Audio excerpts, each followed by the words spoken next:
Welcome to Inside The Audition, the podcast where we go behind the scenes for a deep dive look into the world of auditions. I'm Joe Lars Larson, creator of Actors Audition Club, an international community helping actors book your dream roles in TV, film, and theater. And I'm Brandon Knox, actor, producer, and co-host. Each episode, we chat with actors and industry professionals to share their audition experiences, insights, and advice. We provide actors with actionable tips, strategies, and resources to help you elevate your auditions. We demystify the often intimidating and misunderstood world of auditions to help you succeed. So whether you're just starting out on your acting journey or you're a seasoned pro, join our Actors Audition Club members as we go Inside the Audition.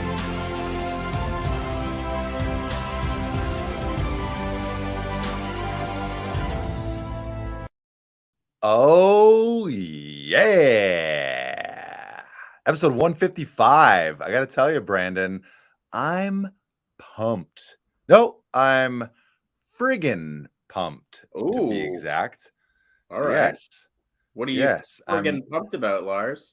Life in general, shows, performances, this podcast, upcoming workshops, big news, bookings, screenings. Ooh. Life is good. I feel like we're a little bit, and when I say a little bit, a lot on fire right now.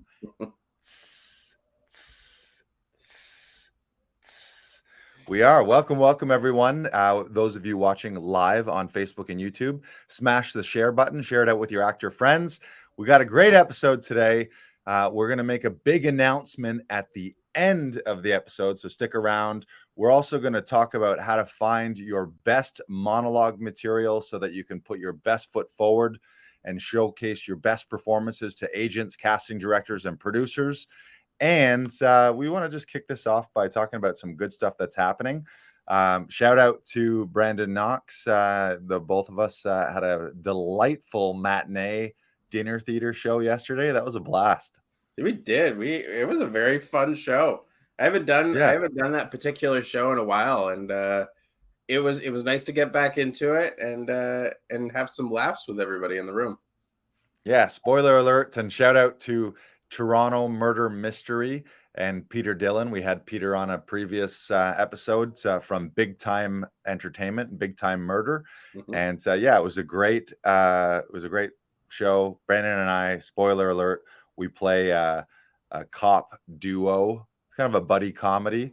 And then a bunch of the people there also play characters. So that was a blast. Mm-hmm. That was fun. We got another one coming up tomorrow on a boat. That's going to be fun. Yeah, we're going to be riding on the Obsession 3, launching out of Toronto Harbor for a 3-hour tour.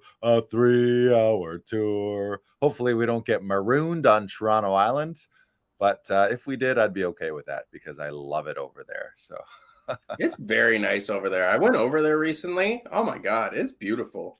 It's a hidden gem, and it's not hidden at all. It's right there in plain view of all of downtown Toronto. I personally feel that it's underutilized and undervisited, and all these people like going up to Muskoka and trying to find these getaways when you can just take a quick little ferry across the way for $10. I love it over there. It's beautiful. There's all the touristy stuff and all the kids stuff on Center Island. Then the Wards Island is very quiet. And just picturesque and lovely. And then Hanlon's Point is the party beach and the nude beach and the all the extra fun stuff happening over there. It's great. It's beautiful. I love it. And I think people don't go there enough. I've gone there quite a bit recently where I grab Luna and we walk down to the pier, we grab the ferry, we go across for 3-4 hours, walk like all around the island. Yeah, I did. Two weeks in a row, I went over there on a Saturday night, maybe like 6 o'clock till sunset, little after sunset. Got 25,000 steps in. So it was beautiful. So we're going to be on a boat on Thursday. That's going to be real fun. On Friday, shout out to the cast and crew of We Came to Wreck Everything, which is a feature film that I shot between 2017 and 2019 that was accepted into the Toronto Indie Film Festival. this coming Friday. It's actually the opening feature on opening night at the 10 p.m. screening. So anyone in Toronto who wants to come see moi and many other fantastic Toronto actors in a really unique and fun ride of a movie, We Came to Wreck Everything, screens at the Paradise Theater at 10 p.m. Shout out to A.K. Austin, the director, writer, and editor of that. It's been a 6-year labor of love slash slog, I'm sure, for him. But he's completed it. I was having a chat with him last night, and he was a little nervous and anxious, like, how's it going to be received? And I'm like, dude, throw all that out the window. You know how many people never write a movie, never shoot a movie, and never finish a movie? Most people, like 99% of people in the world. And he's done all three of those. So my advice to him was just like, it's done. Kick back, celebrate, let yourself enjoy it. And that's really my advice to myself too. Have And you seen an early screener of the film yet, Lars? no, I've seen bits and pieces throughout, like ADR and rewrites and things. I probably more than any other cast member have been involved in the process throughout the entire process and post, Okay. where I've been seeing bits and pieces of it. So it's really a totally different movie than what we originally shot. It's a great example of the old adage: there's 3 versions of a movie: the movie you write, the movie you shoot, and then the movie that you end up after editing. Yeah. And this has changed so much so. Fun fact, maybe we'll talk about this on a future episode, but when I was first cast in that, I was cast in what I would call really a minor bit, kind of, I was like a henchman. Maybe I had 5 or 6 lines. I was in a lot of scenes, but I certainly wasn't like a focal point or a lead player. And they shot the principal shooting. Then they ended up doing some rewrites and reshoots. And in the course of rewrites and reshoots, my character became essentially one of the lead characters. So I went from being cast as a bit player in an indie feature to this being my first lead role in a full feature. So that was a real cool lesson of just like show up and do your best. And next thing you know, your small part becomes the lead role of the show. So I'm excited to see it.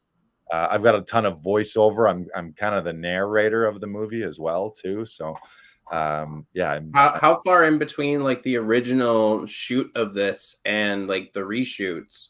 What was the time gap between that? 2 years. We shot in the summer of 2017. They started to edit it all. They put together like a loose rough cut. And what was happening is when they were screening it, A.K. Austin, the writer, he's a brilliant writer, almost to a fault. Like he's like, if he's not a genius, he's borderline genius. So what they were finding in the screenings, there were so many moving parts that people were being like, they were a little confused. They weren't sure. There was some uncertainty about like who the main protagonist was, like who do they need to be following, like really whose story this is. And when you see it, you'll know that there are a lot of moving parts. But so what they ended up doing is they ended up doing these reshoots that made it a little more clear, without spoiling anything, just a little more clear to follow. But essentially, well, that's all I'll say. I was going to say something that might spoil it, but yeah, you got to see it. So Paradise Theater, 10 p.m. this Friday, September 15th. It's the world premiere of the movie at the Toronto Indie Film Festival, not to be confused with the Toronto International Film Festival, which is TIFF, which is also happening right now. This is TOIFF, TOIFF, Toronto Indie Film Festival. It's very confusing. Same city, but different festival. You okay there? No. Yeah. TOIFF. Yeah, it's like TOIFF. Yeah. They always piggyback, like it starts the week after TIFF. Okay. Basically when TIFF ends, or I guess maybe it's the final weekend of TIFF. And then this thing starts, but it's more for indie films, lower budget. This was an entire feature. I believe the budget was $35,000, which to some people might sound like a good chunk of change, but it is nothing for a feature film. Like it's a miracle. They had to pull in all sorts of favors. every goodwill gesture and favor that they could get from actors, from crew, from post-production houses. They had to pull that in. And Alex himself, A.K. Austin, the director, he put just a ton of work into it over, like, it's been 6 years. So Yeah. I'm sure he's happy to finally rid his hard drive of it.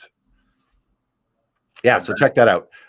And I want to give a huge shout out. One of our most recent, newest clients here at Actors Audition Club, Nagin Kamali, was in yesterday for a Zoom audition for a really big network show that's shooting here in Toronto.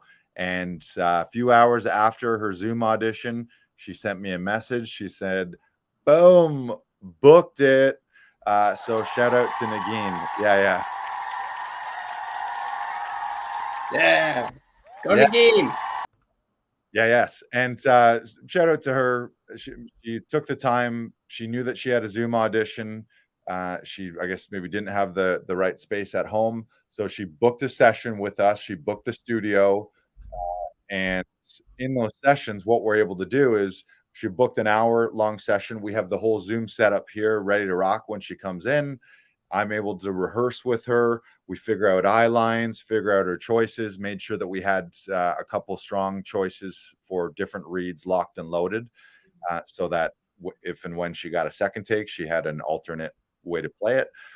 Rehearse, and then signed into the Zoom, did it with the casting director, got great feedback in the session, and then like 3-4 hours later gave me the good news. So congrats to her. That's huge.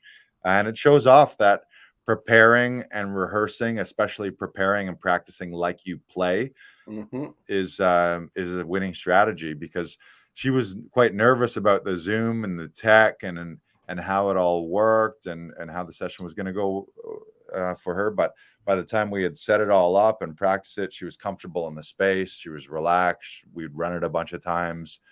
And so when the time came for the live Zoom audition with casting and production, she had already done it 10, 15 times in the exact space. So no stress, no worries. And she booked it. Yeah.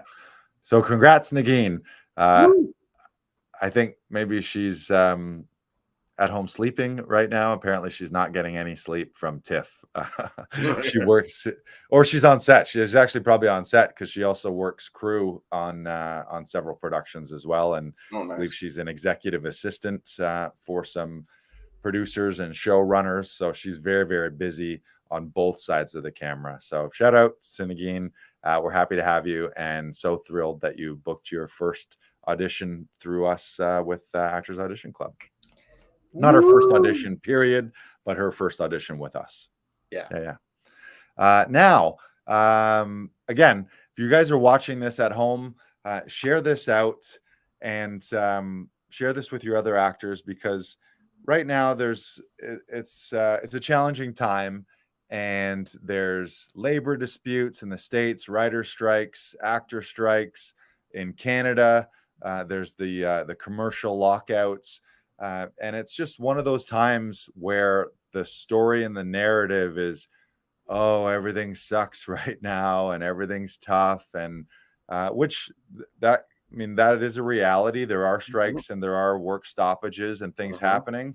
But we just really want to encourage people and inspire people and empower people to act despite those things. You're always going to run into that in your life. There's going to be forces, whether it's the economy or society or who knows what it is. There's just when you have a dream and something that you're really chasing, as Tom Todoroff reminds us, shadow forces are going to align to stop you and to test you, and then positive forces are going to align to help you and move you forward. So you'll always be running into obstacles and struggles and challenges, and you're always going to run into people who want to help you and circumstances that are good, fortunate circumstances.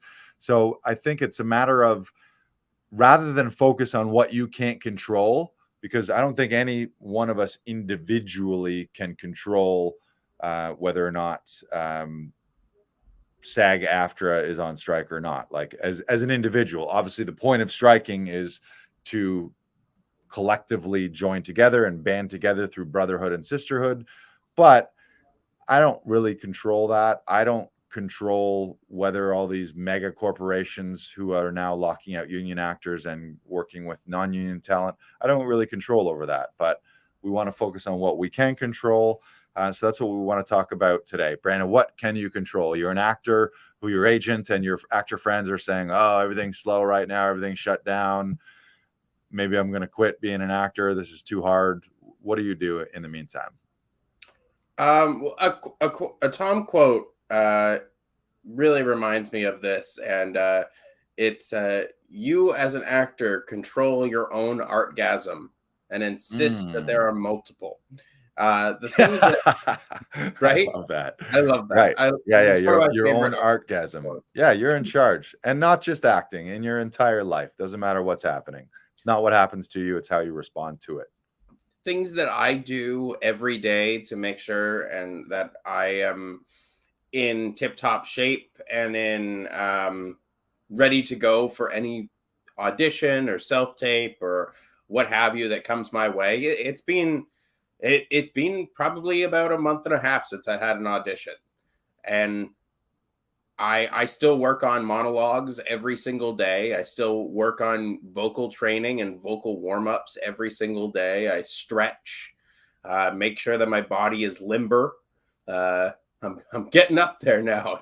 You know, Are you doing the Jean-Claude Van Damme split challenge? You Lars, do I look like I can do the splits?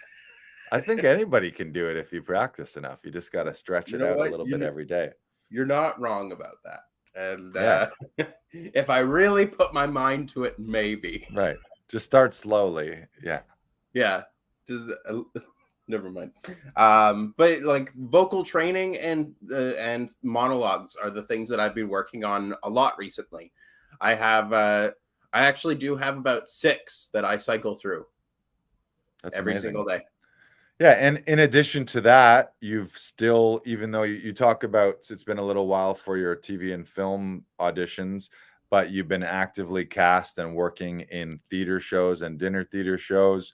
You're constantly helping other actors with their auditions, which means you're looking at sides, you're breaking down scenes, you're doing cold reads, you're in class as well. Yeah. I'm sure you're still looking at your goals and your dreams for the future too. So I think you just need to see it as a test. And sadly, I have heard from a lot of actors that maybe like at the extreme case, completely getting out of the business where they're just saying, you know what, enough's enough. I can't possibly make a living, which again, I totally understand. I'm not trying to diminish the reality that there are tough times. What I'm suggesting is that is when you need to double and triple down in your dreams and in your belief in yourself and decide, you know what, that is happening, but I'm going to move forward despite those circumstances. And that's what people in life who get what they want do. And that can be really hard. That can be really frustrating. And I don't want to diminish and be like, oh, Lars is saying that I'm like that I'm just making all this up and it's all in my head. It's not in your head, but it's how you perceive that and how you react to it. And like anything, it's like how you see something determines the possibilities that you have, like whether it's business or auditions. If you see auditions as a big, scary, nerve-wracking, terrible thing, well, then that's probably going to be your experience of it. If you see the world as this terrible place where everything sucks and everyone's out to get you and everything's getting worse and worse and worse, well, that's probably going to be how you walk around feeling and acting. So that is a choice. And it's like I'm a big believer in Charles Dickens is the best of times, it was the worst of times. Always in all of history, it's always gotten better. Simultaneously, it's always gotten worse, and it just oscillates through seasons. You know, sometimes it's harvest season, sometimes it's winter, and you do your best to batten down the hatches, and you survive winter. Analogy? Yeah. I'm for the farmers out there. You know what I'm talking about.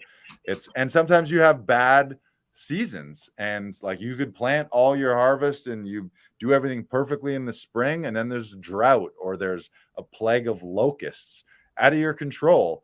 But do you then just not plant seeds the next year?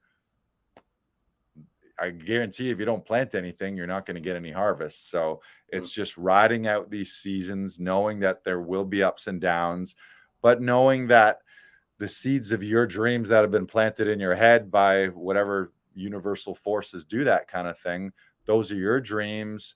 And it's up to you to see them to fruition and to see them to completion, despite the shit that goes on in the world. So what does that mean? Like Brandon said, voice and speech workouts, reading scripts, reading monologues, attending classes, joining workshops, making connections, updating your materials. What a great time to update your headshots, your demo reels, your resumes, your online profiles. It's like, see that as a blessing. It's the exact same thing as COVID to me, where COVID did suck. It wasn't great. Nobody would be like, yeah, let's do that again. Except tons of people made some incredible leaps and bounds by either changing their lives, getting into new things, dropping old things, finding new habits, finding new routines, finding new jobs, finding new vocations. Like the people who saw that as opportunity and pivot ended up being better than ever, despite one of the shittiest things that could possibly happen to everyone in the world at the same time. And it's the same with economics and business. There's always ups and downs, there's depressions and recessions, but inevitably a fact of those economic downturns is more millionaires and more fortunes are made during those downtimes than ever before, because people find a way to make things happen. The best people in any field, whether it's ups or downs, are still finding ways to turn those into silver lining opportunities. And that's what you got to do. Anything else you want to say about that? No, it was really great. Yeah, I think like stick to it. And the other big thing is, I think people get confused and brought down by the news. Like we hear these global overarching statements like the economy is down, or productions are down, or all of the union, or they like want to wait everything. until they lose their houses. Right. But also it's like, okay, yes, in Canada and in the United States, there's far less productions actively being shot because of strikes, because of lockouts. But I don't need every production in the world to be green lit and shooting right now for me to be successful. I need a few. It's like you don't need every director and every producer in all the things to know that you're an actor and to hire you. You need to meet a handful of directors, a handful of producers, a handful of showrunners, and you can make a career out of those 5 or 10 people. So it's a fallacy that to think that, oh, generally things are slow right now, so that means it's going to be slow for me. It doesn't need to be that way. You could have, if there's 1,000 things producing and 990 of them are gone, well, that still leaves 10. You could book a lead role on one of those 10. So I think the other thing to look at this, and the other strategy is, rather than just being like, oh, there's nothing I can do, double down and triple down and see all the opportunities that might be out there right now during shutdowns and lockouts and strikes. Maybe that heightens everything that is available, where you're like, okay, well, I really need to make sure I crush all my auditions, because percentage wise or volume wise, there is a little less work. So what I need to do is make sure that every opportunity that does come my way, I seize it even stronger and harder by preparing more, by making sure my auditions rock solid, making sure my preparation is rock solid, so I don't miss any of those. Because we don't strike, we don't know how long it's going to go. In the States, there's still commercial opportunities. Apparently there's still theater opportunities. You could still be creating your own work behind the scenes, and doing everything you can to move yourself forward. So it's just Yeah. seizing So what you what you're can saying is seize. basically because there's less opportunity currently at this point, it's making every audition that you do have or self tape that you do have count. And so making Yes. sure that you're doubling down on training and that you're Yes. doing all that you can control to make sure that you're putting your best foot forward and you're showing your best self to casting directors, producers, directors, what have you.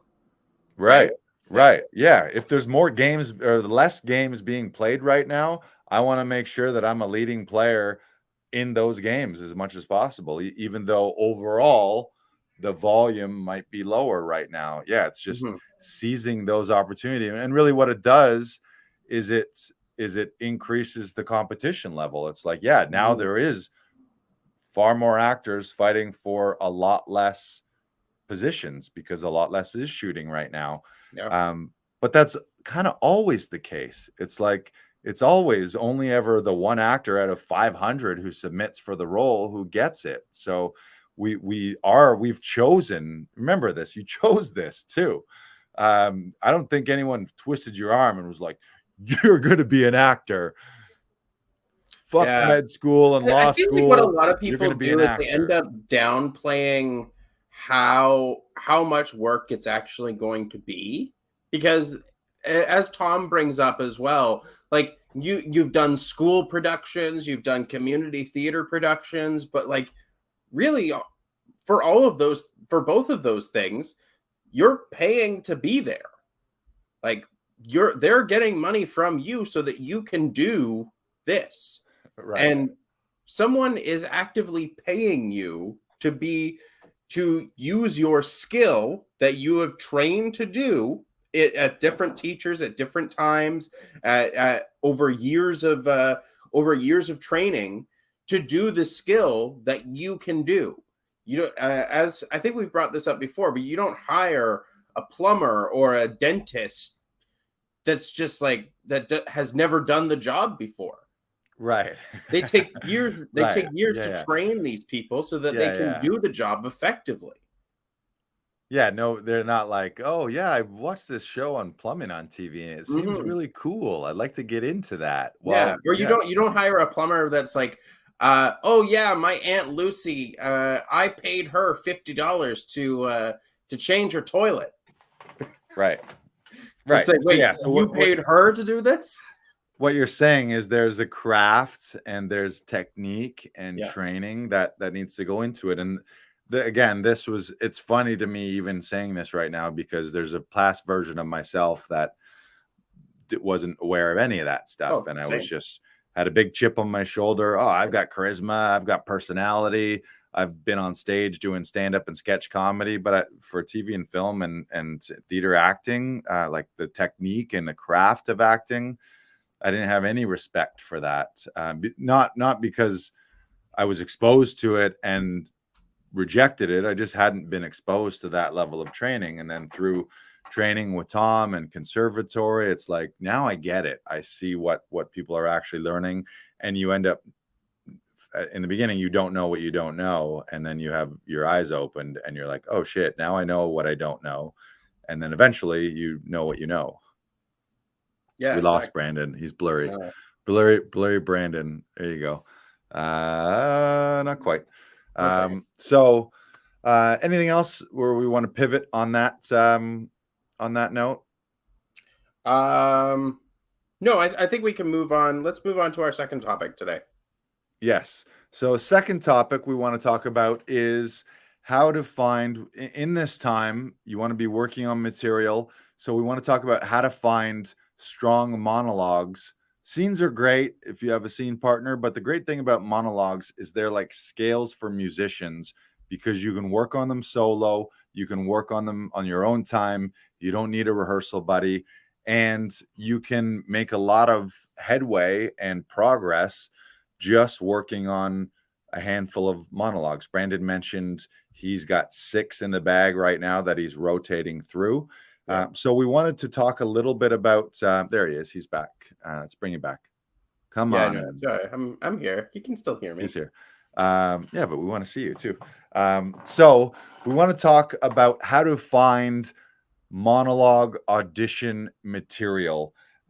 And I think people often fall into some traps here. So we've got a brief little checklist on just some best practices.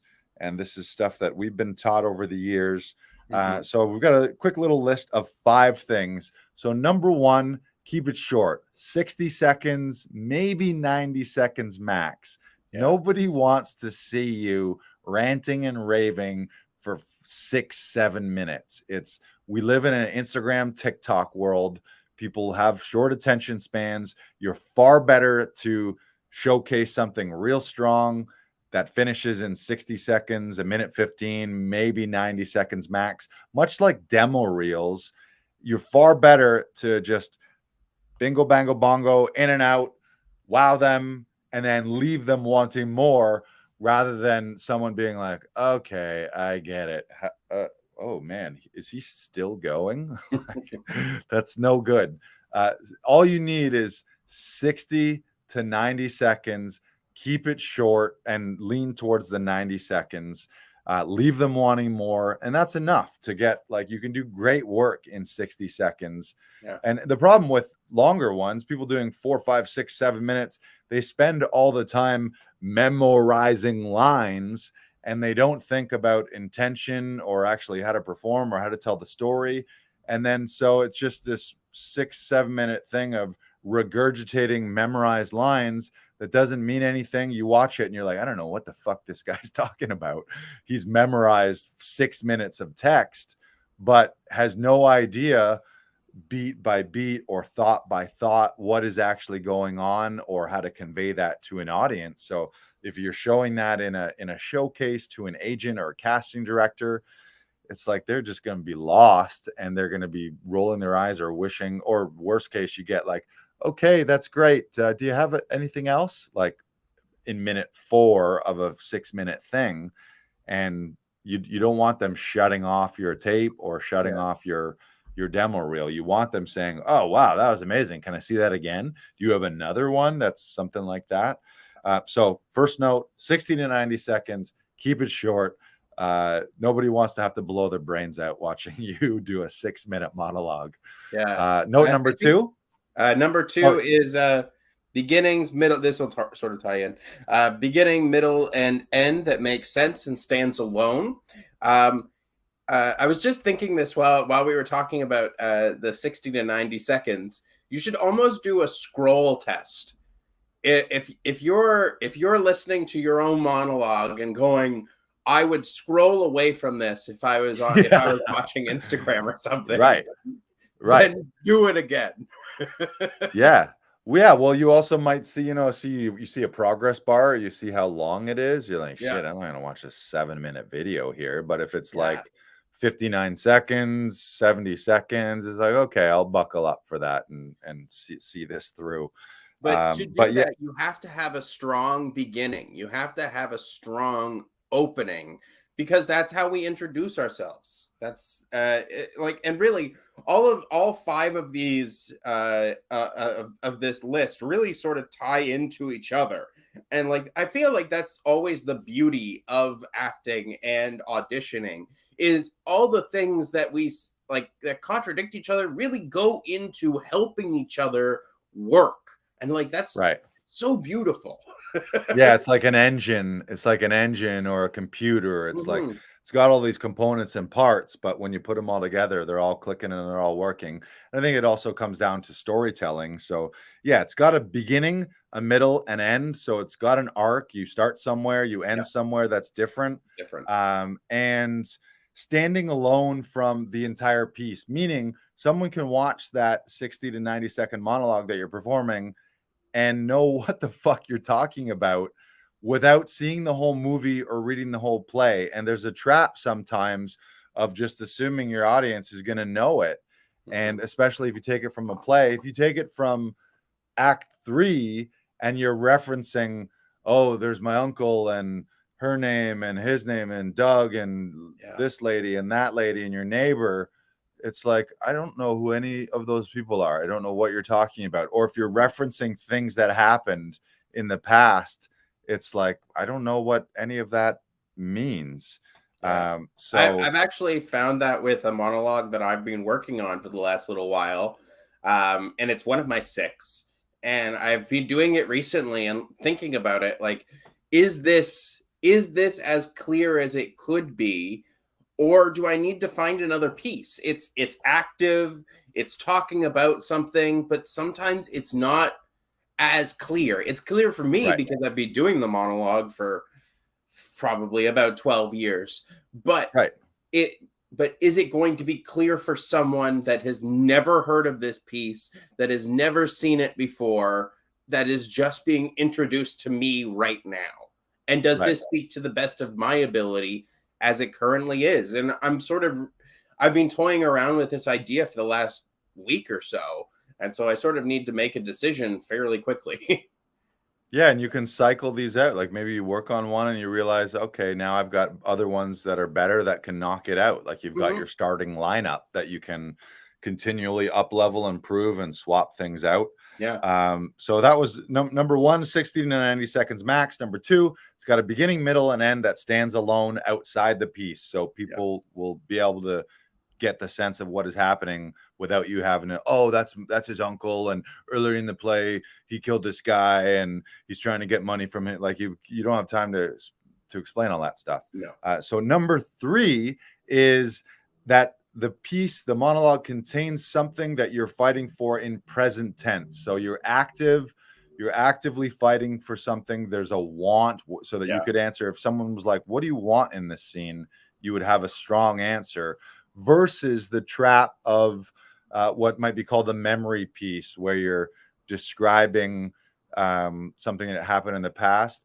Sometimes those can work, but you have to make them really active, and you have to almost like translate it in a way that you're acting out that stuff in the past currently. Like sometimes when you meet a good storyteller, they're telling a story that happened 20 years ago, but they're Yeah. telling it in such a way that they're actively doing it and fighting for these things in that present moment. So it's like you're watching the story play out in real time now, versus someone just waxing poetic, like, oh, back in the day, it was such a lovely date. We were so in love. Like those can be dangerous, where it's like you're just listening to someone almost give what's the word, exposition, where it's just you're Mhm. just telling me about something that happened somewhere else, but nothing active is happening in the scene right now. Yeah. And you need something active.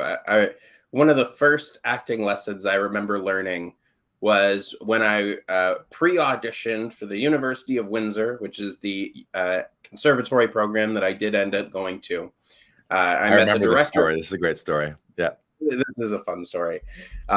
Someone had got up to do a monologue, and it was about a story. And Lionel got up, who was the director of the drama school at the time. I believe he is the vice dean now of the whole university.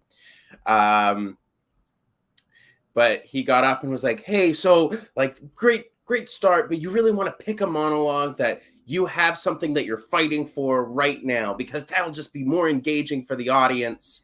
And he's like, "Okay, so who's ready to go up next? How about you?" And he points to me, and I'm like, I prepared a speech, but I'm like, "You're not gonna like it." And he's like, "Oh well, I'm gonna be the judge of that, okay?" I was like, "Okay, sure. I'm just telling you, you're not gonna like it." And the first line of the monologue was, "Well, let me tell you a story." Right. Right. Which sometimes can work if you make it active and you really figure out how to make it present and in the moment. But I think But at like just 17 or 18, you really want something that's a clear fight rather than something that's not that's just a passive memory. And like that's what it right, really was. It was a memory right, piece. And so right, like especially if you're just starting out or just auditioning for schools or drama programs or something like that, you want something that is a clear fight, a clear want. And it's I actually I find it's the same with stand-up comedians, because like they'll get up and start doing a bit that I've seen before, and they'll say, "Oh well, yesterday my friend did this and blah blah blah," and like they've told it a lot, they've told it a million times before, and it happened maybe a year ago, but like they say the other day my friend did Right. this, right? And it just makes it more, oh, this just happened to you. Yeah, make it active and present tense. Number 4 is choose something that you love and choose something that showcases you and your unique personality the way you would showcase you and your unique personality on a first date with someone that you wanted to move forward with in Yeah. life. Meaning, be wary of the trap of, oh, this is a screaming victim piece where the whole point of it is I'm trying to show you that I can bawl my eyes out. Or the flip side, this is the most racist, horrendous rant to show you what a mean, crazy psycho I can be. You got to treat auditions like a first date. Most times, unless it's a casting director or a director or producer or production team that you worked with, most times they're seeing you for the first time. If you're showcasing for an agent, trying to land an agent, trying to get in the door with a new casting director, or actually book the role, they're also seeing you as a human being in that character. It's you, like it's you. It's not like, oh, that was just me. It's you. It's your body. It's your voice. So choose things that you enjoy doing, choose things that showcase, ideally focus on love and humor, really find love and humor. And it's amazing how many monologues people are like, this is just a screamy, cryy rant with tons of anger and just negative, negative, negative. And yeah, the person might be like, oh, wow, that was powerful how you screamed at us for a minute and a half, but it's not going to feel good. And subconsciously, they're not going to be thinking, man, that seems like a fun person to work with. Yeah, they know you're an actor, but the subconsciously, the message is going to be like, whoa, fucking psycho, or whoa, victim, or Mhm. whoa, problem on set, or whoa, psychological problems, rather than how about lead with love and fun? And again, back to Todorov, funny is money, charming is disarming. Nobody ever dumped someone because they were too funny. Yeah. So lean towards that. Find something that's fun and something that's got some love in it and that showcases the best of you and somebody that you would actually want to be, and words Yes. that you would want to be saying, like Hmm. rather than just like, oh, for an hour last night I was rehearsing my horrendous monologue that makes me feel like shit. It's like, okay, great, yeah, you can scream and cry for an hour, but do you want to? And is that what the world needs more of right now? Probably not. There's enough screaming, ranty, racist, negative, crying, awful shit in the world right now. So maybe you be the breath of fresh air with some love, some positivity, and some humor in your piece. And then they'll be like, oh man, this guy's a fucking barrel of monkeys. He'll be fun on set. Rather than like, oh, does this guy need to see someone? Is he off his medications? And also, if it's fun for you to work on, then Right, you are also more likely to work on it. right, right, right. Yeah, That's yeah. like, we Versus don't great. I want to got to feel go to these this. terrible things. Like I we got to go to want to this have deep. fun. Right, Yeah. and unfortunately, I think there's a lot of people who think that is the hallmark of being an actor, is Mm, how angry and loud and how much of a psycho I can be. And yeah, there's a time and place for that stuff, or how I can bawl and cry and show them how emotionally vulnerable I am. And yeah, there's a time and a place for that too. But if you were to, hi, how you doing? Pleased to meet you. That's probably not the time and place to showcase that stuff. Lead with love and lead with humor and make some fucking friends, and then be like, oh, by the way, I can be a crazy psycho too, or I can cry on command if that's what you need me to do too. Like, that's never what they need you to do. But that's what a lot of people think is good acting. And it's really not about that. And number 5, avoid iconic monologues from movies and TV played by star actors. Now, yes. these are the monologues that you can easily find on YouTube that are like, this is the best performance I've ever seen. Something like that. If you're like, I want to do the speech from There Will Be Blood by Daniel Day-Lewis at the end of the movie where he says, I will drink your milkshake, that is a wrong choice. Yes. Real fun and real cool. But if you're presenting that, it's for 2 reasons. One, nobody is going to not see Daniel Day-Lewis and then compare you to Daniel Day-Lewis as a shittier version of Daniel Day-Lewis. It's going to be impossible. They're not going to separate that. And the other thing is, you're not going to be able to put your performance into it without being influenced by it. So one other side note that relates to this is, if it is something from movies and TV, in all cases, if you haven't seen it, avoid watching it, because that and ideally, like, that's why I think theater pieces are probably the best places to find things. It's often better writing, and chances are less people have seen it. But yeah, don't pick the Academy Award winning actor from this past year, his biggest scene, because everyone knows that, and no one is going to be able to disassociate that A-list Hollywood actor from that role, and they're going to stack you up next to them, and the chances of you doing it better is going to be slim to none. And it's just not going to showcase you. You're going to be copying to some degree.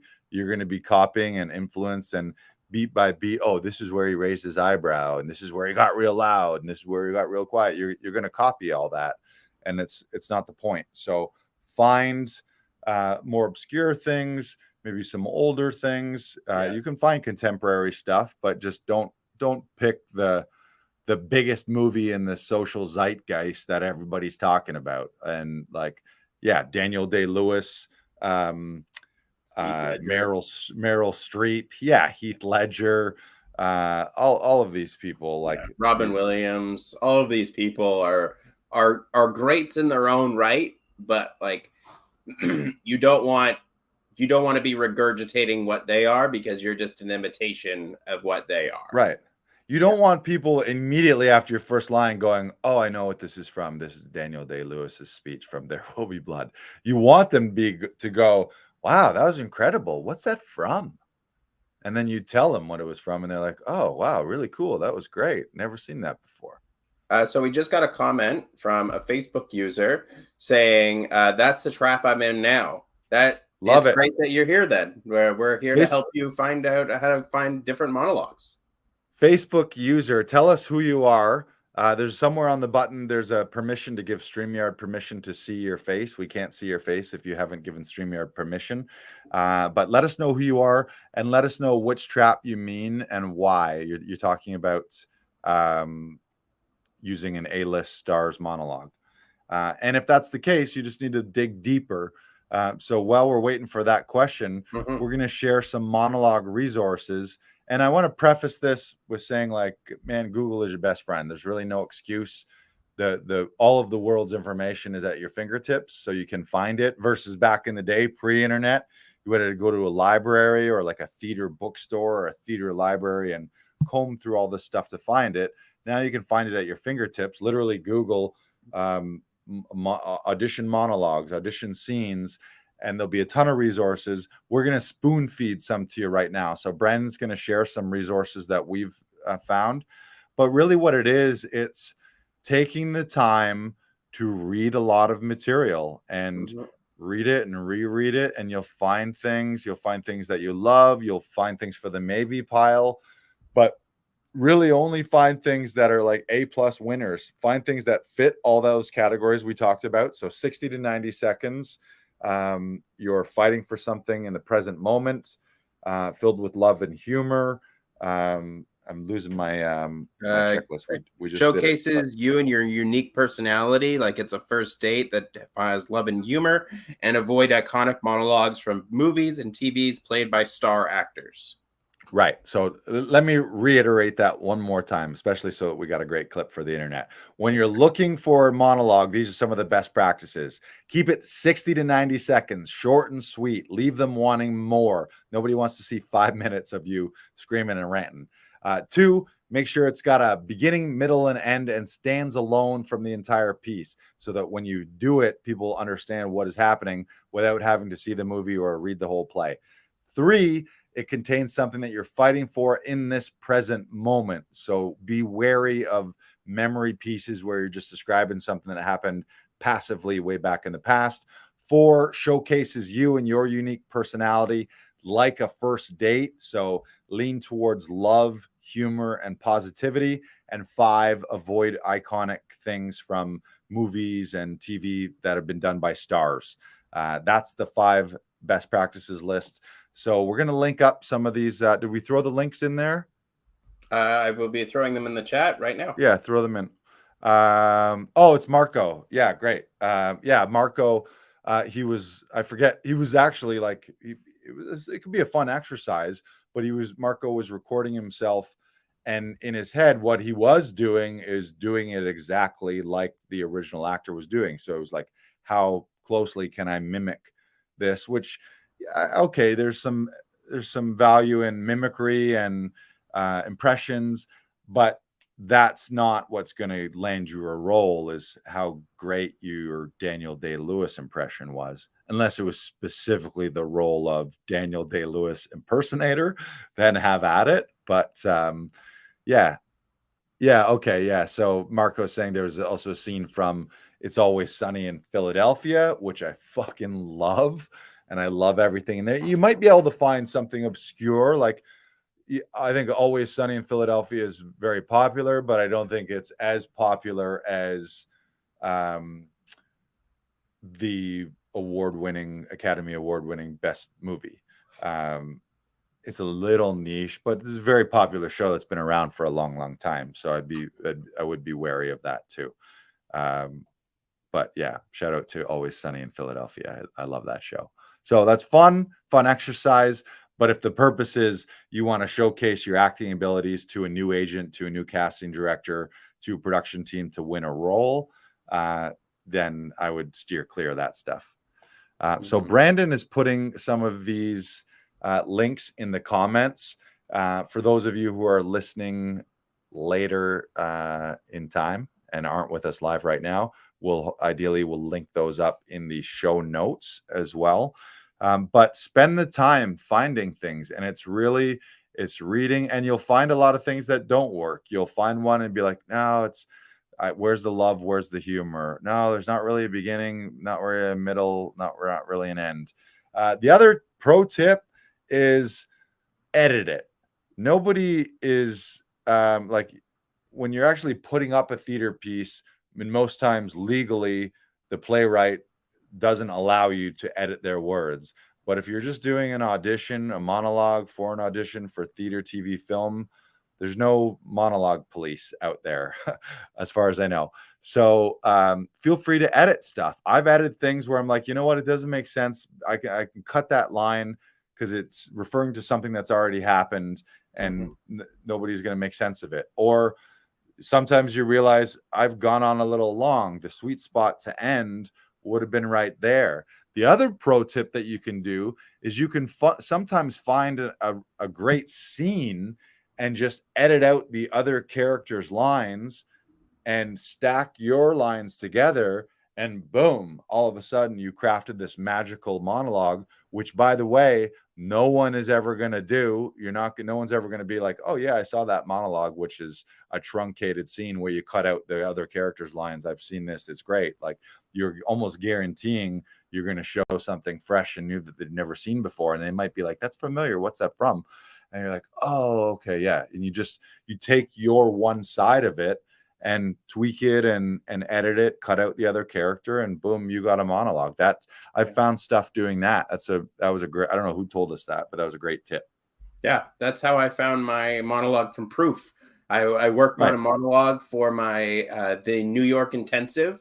I worked on a scene with another actor and discovered that I could make a monologue out of part of the scene that I had already worked on, and I've been using that as probably my main monologue for the last little while.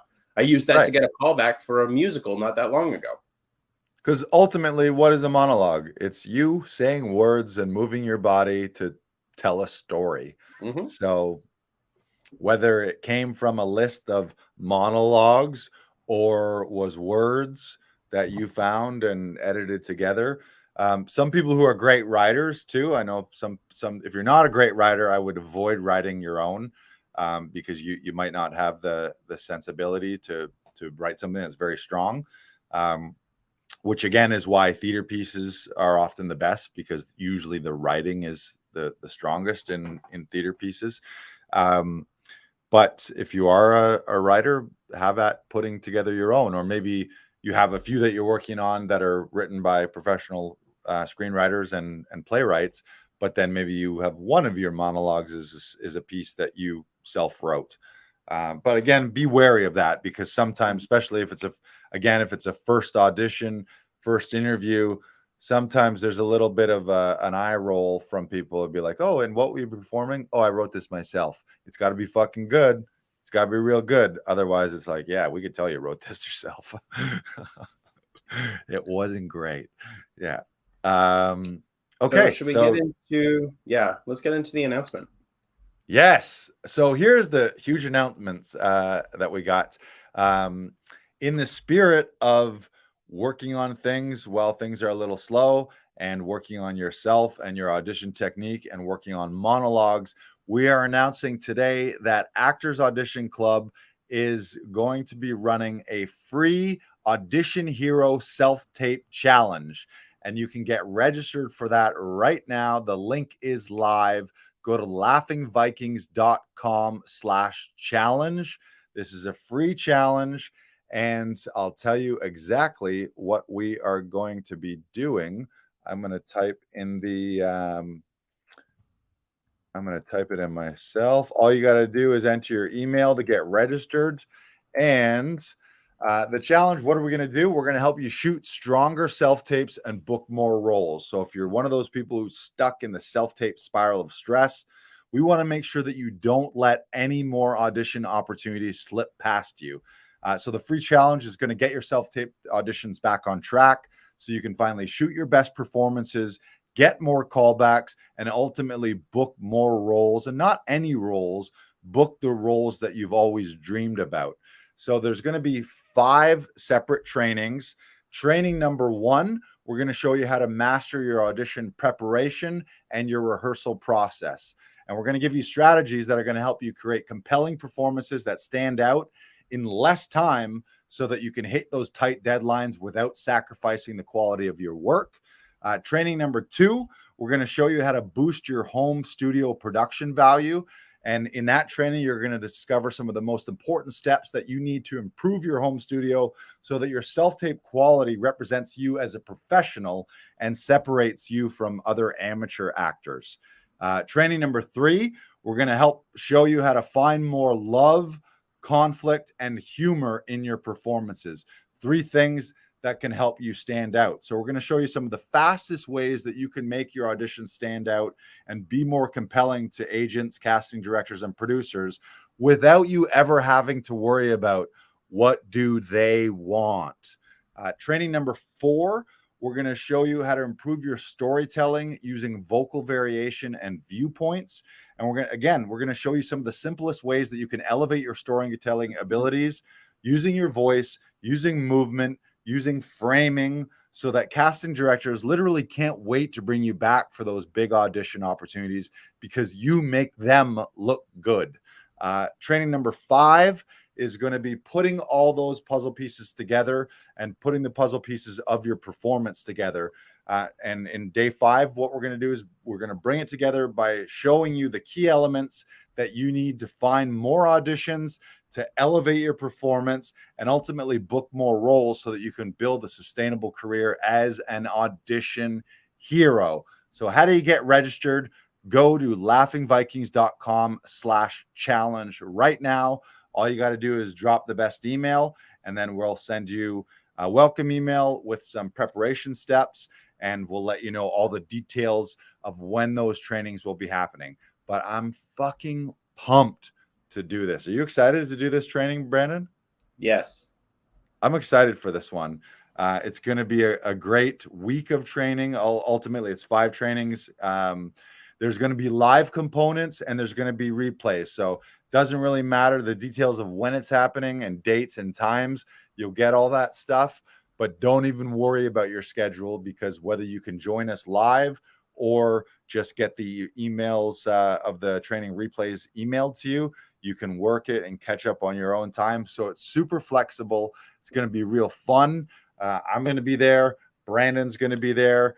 Aaron Elizabeth Reed is going to be there. A bunch of our Actors Audition Club members and clients are going to be there. So it's going to be a great opportunity to get some great training. And ultimately, again, the promise is that we'll help you shoot stronger auditions and book more roles. But there's going to be a big community part where you're going to get to meet and collaborate and network with other actors who are also growth minded, and not just actors in your area. You'll get to meet an international community of actors. And a little birdie told me there's going to be prizes and giveaways. So throughout the training, there's going to be some homework and some little assignments, but we're going to pick prizes, some random giveaways, some prizes based on performance and submissions. And over the course of the week, we're all going to work on a monologue. So the other great thing about the end of the training is by the end of this challenge, you're going to have a polished monologue that we've worked with you on, so that you have something recorded to showcase your best work right now to casting directors, to agents, to production, so that you have something that is current to put your best foot forward to showcase yourself, to win those roles. So it's going to be a great week, but with a real tangible outcome of you're going to have your best monologue right now, ready to rock, that you can do it live, or you can send a video to an agent, to a casting director, to a production team to say, hey, check me out, motherfuckers. Maybe don't say motherfuckers. Yeah. So again, go to laughingvikings.com/challenge. You'll get an email with all the details. That is coming very, very soon, but the registration page is open right now. So make sure to hop on board. It's going to be awesome. And by the end of it, you're going to be shooting stronger self-tape auditions in less time. And ultimately, the goal of that is, if you're shooting stronger performances over the long haul, you're going to book more roles because you're doing a better job. Anything else you want to add, Brandon Knox? Just that I'm very excited to see what people submit, and I'm very excited for next week. I'm very excited to see how we can improve people's auditions and like get them excited for this period of time. And like as we talked about off the top, it's been difficult, but like you are in control and you are in the driver's seat of your career. So take the opportunity now. Take the opportunity to do this challenge, to network with other people, to improve your craft, and just have some frickin' fun. Have some frickin' fun, would you, already? Instead of just bemoaning the state of the world, take control of what you can take control of, and be the person when there are obstacles and struggles and challenge, you double and triple down and you move forward despite those challenges. Yes. And that's what we're going to be doing. So join us, laughingvikings.com/challenge for the free Audition Hero self-tape challenge. It's coming up real soon, but you got to get registered. You'll get all the details emailed to you. There'll be some pre-training and a few little steps to get yourself prepared. But it's going to be a great time. And at the end of the trainings, you're going to have a very strong monologue. You're going to be shooting stronger self-tapes. And ultimately, over the long haul, you're going to book more roles as a result. Yeah. Sha-la-la-la. Don't wait. Do it now. Don't wait. Do it now. Yes. Don't wait. The spots may be limited. I don't know what number we're going to limit it at, but the sooner you register, if we do have to cut it off, if you're on the list, then you'll be in. And if you're too far down the list, we might have to punch you to a future training. But get registered right now so that you can be a part of the first one. I think that's it for today. So yeah, thank you everyone. And again, yeah, move forward despite what's going on in the world right now. It's not all bad. It's not all bad. There's lots of good stuff happening, and yeah, you'll get there. And don't quit. You can quit, but I mean, part of me is like, should we be telling people to quit? Leaves more roles for us. But don't quit on your dreams. I don't want to see people quit on your dreams. If you really don't want to be doing this, then don't do it. But if you have a dream where you want to be an actor and you want to work in TV, film, theater, commercials, voiceover, video games, then despite the fact that there's ups and downs in the world and the global economy and shutdowns and strikes and lockouts, you can still make it happen for you. You just got to make the right choices and control what you can control. And one of the things you can control is subscribing to this podcast. So if you haven't subscribed already, we're on every podcast platform, whatever one is your favorite: Spotify, Apple Podcasts. You can watch the videos on YouTube. You can join us on Facebook. And as always, if you want to reach out, just shoot us a DM on Instagram at Actors Audition Club. If you ever have a question, you want a suggestion for an upcoming episode, you want to learn more about our training, you want to learn more about the membership at Actors Audition Club, all of those things, you can just reach out at any time. We are available. We're here to help you. We are a big believer in a rising tide lifts all boats. So we're here trying to make it better for everybody. So come on down. We'll help you. So come on down, everybody. Come on down. laughingvikings.com/challenge. There you go. Woo. All right. Great episode, everyone. And we'll see you soon in the free Audition Hero self-tape challenge.